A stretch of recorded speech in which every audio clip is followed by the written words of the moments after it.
วัสดีค่ะวันนี้อยู่ที่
ของตลาดเขานะคะเขาก็กว้างใหญ่ค่ะมีหลังคา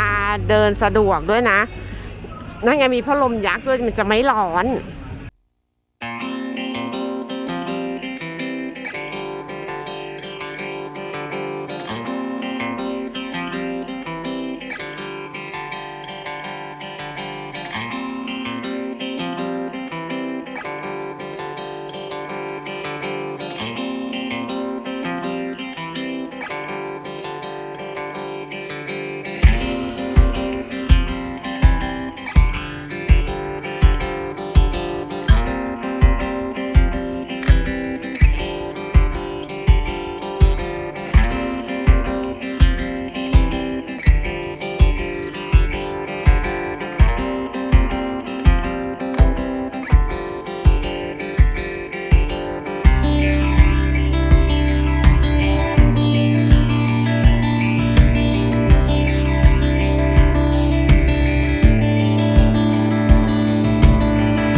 อย อยากมาช่วยเขาเพื่อเป็นช่องทางหนึ่งที่ให้คนได้รู้จักว่าไซน้อยก็มีงานพงไพบูลย์แฟร์นะคะมาเที่ยวชิวๆแหละโอเคแค่นี้ก่อนนะบ๊ายบาย